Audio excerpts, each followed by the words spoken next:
Are you there? Hello. Awesome. Glad that you could be here. Okay. So here's the fun part now. What I'm going to do now is I've kind of talked a little bit and everything like that.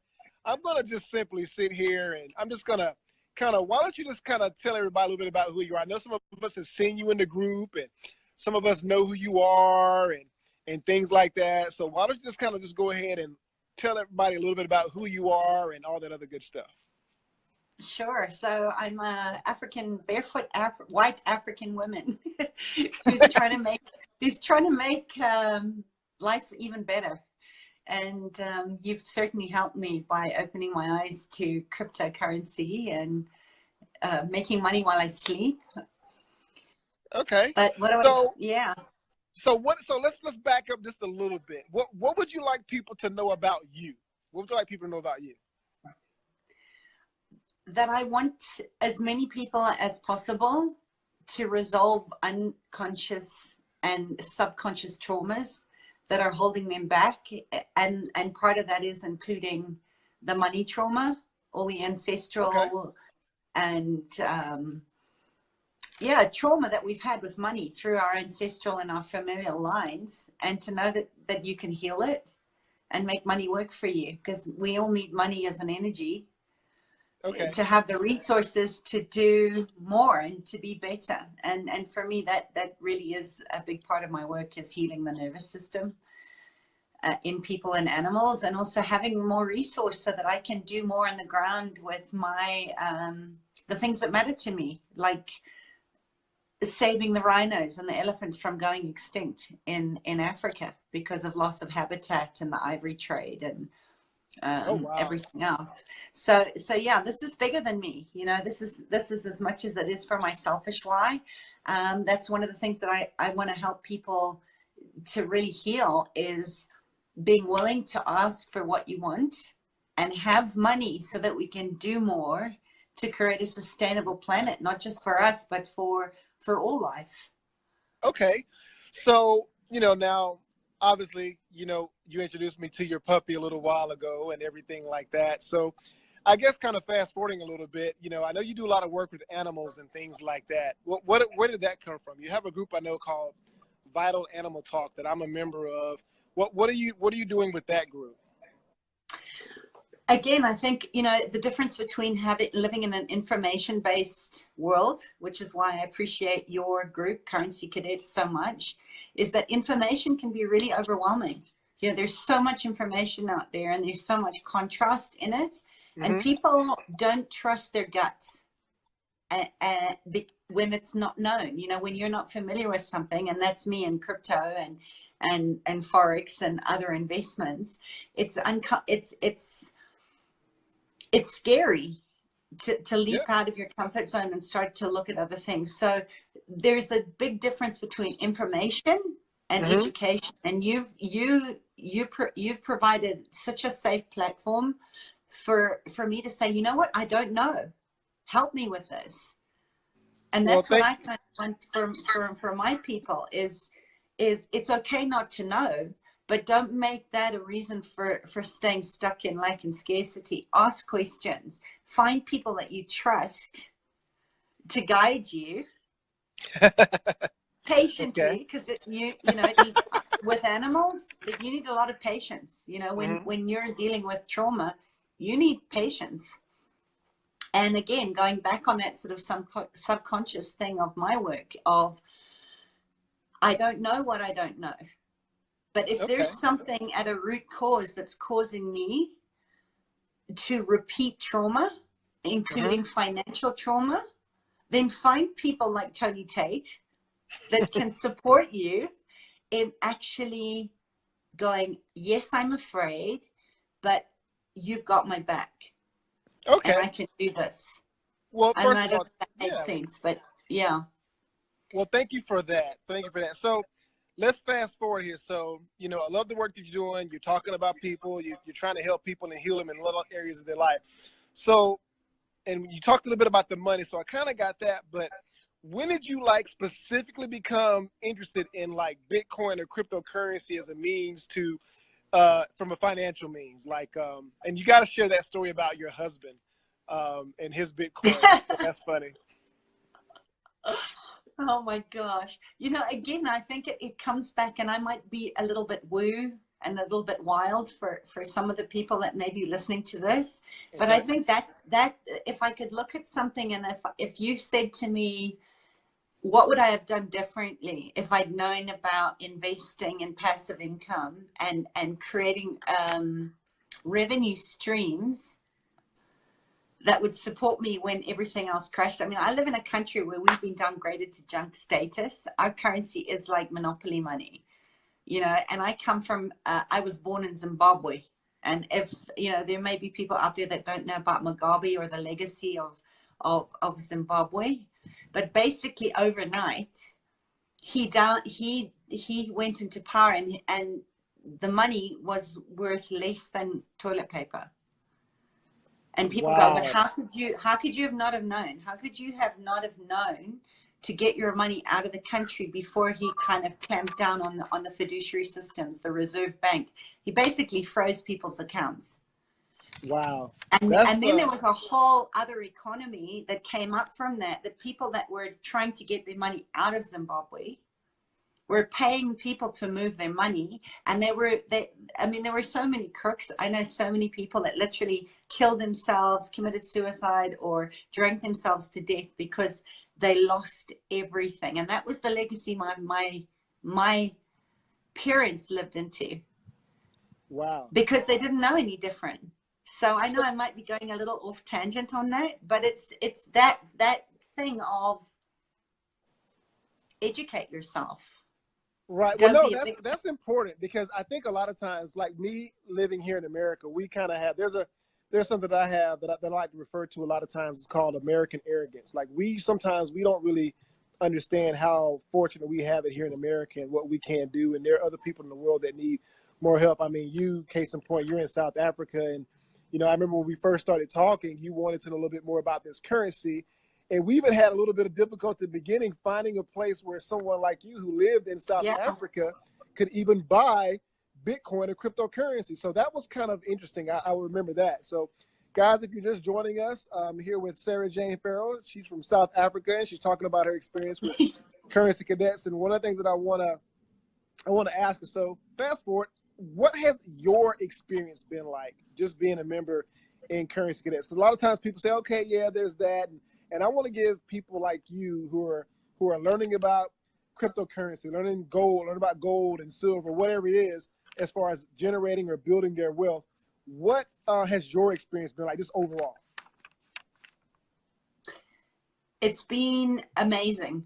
It's been amazing because I've spoken about this stuff for years. You know, I used to collect antique silver.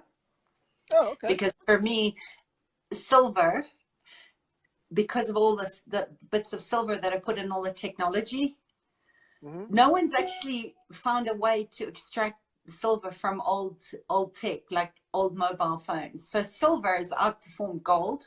And I live in Joburg, which is supposed to be the city of gold. You know, this is where gold comes from, and yet out there in reality, it's like one of the poorest, most impoverished countries in the world. Wow! So having a currency that you can use that's the same value just about anywhere around the world, no matter where you travel, that kind of thing is kind of super important to you. Would you say? Yeah. Okay. Yeah. And that was why I started like investing any kind of spare money I had 20 years ago. I started buying antique silver frames and that, because I could see that silver was outperforming gold. But I wasn't trading on stock markets, because every time I kind of felt like, oh, this is something that I want to learn to do, my saboteur voice said, you don't have time to do that. You need to put food on the table. You need to, you know, focus on what you're good at, focus on what you know. So I always kind of pushed it on the back burner until I found you. And you know what, I can't even remember how I did find you. But it was one of those, you know, it was one of those things, I think, I don't know who said it, but it says, God doesn't call on the qualified, God qualifies the called. And when I started asking, you know, what else is there? Because this isn't working for me. And, you know, I live in a country where 1% of the population, through taxes and secondary taxes, are supporting 99% unemployment rate. So people here do not. Wait a minute. Hold on. Wait a minute. Let's back up. And those of you who are just joining us, I'm here with Sarah Farrell. She's from South Africa, and she's just talking about her experiences being in the group Currency Cadets. But are you trying to tell me that there is a 99% unemployment rate in South Africa? Yeah, yeah. What? And yeah, and the interesting thing is, like, I've been held up. When my daughter was like 1, I had a snapped Achilles tendon. I was like so down and out. I couldn't get my business off the ground because everybody here is like struggling just to make ends meet. There is no extra to put into crypto, you know? There is no extra for anything. They're like literally living on the edge. And of course, all that's done is it's built up more fear, more lack, more scarcity. So people here just have this idea, and I'm generalizing here, but there is this unspoken thing of, oh, well, everybody's had an armed robbery. Everybody's been held up at gunpoint. A lot of people have lost their lives by it. But people are so desensitized to this thing that they're feeling like disempowered that they can actually create their own economy. And that's why a lot of what I talk about is create your own economy. How do you do that? Get informed, make conscious choices, be with people like Currency Cadets and Tony Tate, where you actually start to learn how to pull yourself out of that sort of low vibrational heavy crap that keeps you stuck in the same cycle of trauma. You know, I mean, they came in here, and I always laugh because my husband collects old dinky toys. He's been collecting. Sorry, old what toys? Dinkies. You know, the dinky toys. I'll try and show you. Let me see if you can see this. Let me see if I can turn around.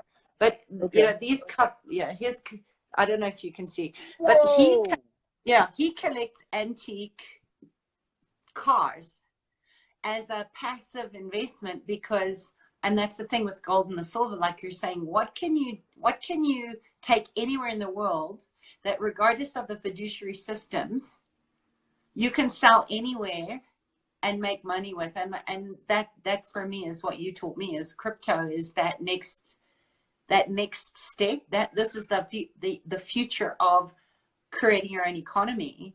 Right. Because there's no middleman. You have the power of choice, and you get to choose what to do. And I'm still learning, you know, and I've been kicking myself, as you know, because it's just like I've missed a couple of good moments when I should have sold, I should have mined, and I'm still learning all this stuff. But I don't feel like I've lost anything. Right, you know, because I remember we started with, and I'm not going to, and like I said, one thing I don't want to do, and when I do these cadets, because everybody's different, I don't like to talk specifics about money, but we'll just pick a number. We'll just say you started with less than what would we call $1,000 in the United States, you know, the US dollar, and you've made, you know, well into the thousands, you know, as far as that's concerned. But I think one of the things that excites me is that you're like 7 hours ahead. We always figure out a way to work together or do something to get you situated, you know, technology being what it is. You know, you said earlier, and I'll use your terminology, you said your family was bleeding at you for, you know, about dinner time there. So I'll kind of keep it quick, short. If anybody wants to ask Sarah a question, just go ahead and throw your question in there. Just ask her really quickly, and we'll get that going. But until someone else asks you a question, you know, I'll ask you a couple more, and I'll kind of wrap it up. But one of the ones here, I had to jot it down from my notes. But one of the things I think I really wanted to know was, what would you like to ultimately see happen just from being a member of Currency Cadets? Like, what would you like to see happen? Like, how would you like to grow? What would you like to know? What are some things, you know, that you really want to see happen? Oh, wow. You know, what we all want to see happen is better. You know, like I said, when we started, it's more resources to put my money where my mouth is. Awesome. That is ultimate freedom for me. So I know that there's a little bit of soft pressure on myself to actually invest the time in actually learning how to do that, because I need to start mining. I need to start making that money work, and I need to make sure I don't miss the cues of when to buy, when to sell, when to hold, because I've missed some stuff.